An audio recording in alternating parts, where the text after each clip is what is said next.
রাজনৈতিক হাতিয়ার হিসেবে জরুরি অবস্থা ঘোষণা রোধে নতুন বিধান তৈরিতে একমত হয়েছে রাজনৈতিক দলগুলো।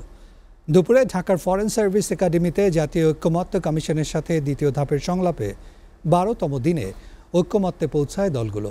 এছাড়া কমিশনের সহসভাপতি আলী রিয়াজ জানিয়েছেন, আপাতত জ্যেষ্ঠতার ভিত্তিতে প্রধান বিচারপতি নিয়োগ দেওয়ার বিষয়ে একমত হওয়া গেছে। তাসরিক সঞ্চয়ের প্রতিবেদনে বিস্তারিত।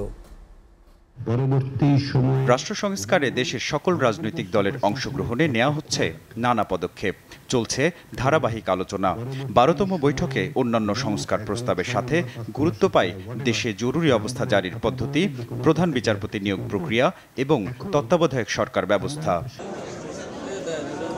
রোববার সকাল থেকে ঢাকার ফরেন সার্ভিস একাডেমিতে জাতীয় ঐক্যমত্য কমিশনের তত্ত্বাবধানে শুরু হয় বৈঠক। দিনভর বৈঠক শেষে কমিশনের পক্ষ থেকে জানানো হয় বিভিন্ন বিষয়ে রাজনৈতিক দলগুলোর ঐক্যমতের কথা।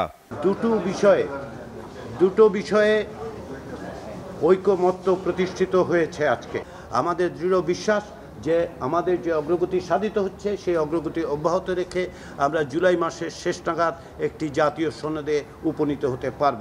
আমি এই সুযোগে আবারও রাজনৈতিক দলগুলোকে আন্তরিক ধন্যবাদ জানাই।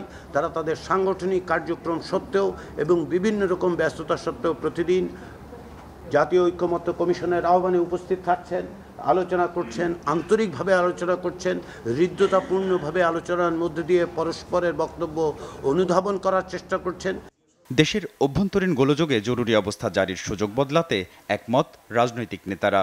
কেবল স্বাধীনতা, সার্বভৌমত্ব, অখণ্ডতার প্রতি হুমকি, মহামারী বা প্রাকৃতিক দুর্যোগে জরুরি অবস্থা জারি করতে পারবেন রাষ্ট্রপতি। তবে অনুমোদন লাগবে মন্ত্রিসভার। তত্ত্বাবধায়ক সরকার ব্যবস্থার যে জুডিশিয়ারিকে বাদ রেখে তার আগে কয়েকটি বিকল্প প্রস্তাব রাখা যায় কিনা এ ব্যাপারে সবাই একমত। এবং তত্ত্বাবধায়ক সরকার ব্যবস্থা পুনর্বহালের ক্ষেত্রে তো দ্বিমত সারা জাতির মধ্যেই নাই, সবাই একমত। কিন্তু সেই তত্ত্বাবধায়ক সরকার ব্যবস্থা আগের মতো আর্টিকেল 58 ক এবং ক 2 পরিচ্ছেদে যেভাবে আছে আর কি 58 ক খ গ যেভাবে দেয়া আছে, সেই 58 গতে যেভাবে গঠন প্রণালী হিসেবে বলা আছে তার মধ্যে পুরোটাই হচ্ছে জুডিশিয়ারি নির্ভর। তো সেই জন্য সেই জুডিশিয়ারি নির্ভর প্রস্তাবগুলোর বাইরে যদি কয়েকটি প্রস্তাবে আমরা আগে একমত হতে পারি সবাই মিলে, তাহলে জুডিশিয়ারিকে বিতর্কের বাইরে রাখা যায়।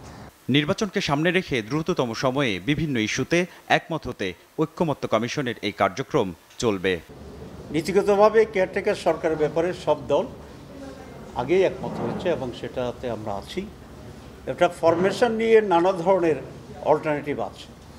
যে কোনো কিছু পরিবর্তনের যে কথাটি আসছে যে একটি দল যদি চায় ক্ষমতাসীন, তাহলে এটা পরিষ্কার করা হয়েছে যে এটার সংবিধান পরিবর্তন লাগবে এবং সেটা 4 নম্বর ক্লজ হিসাবে সেখানে উল্লেখ করা আছে।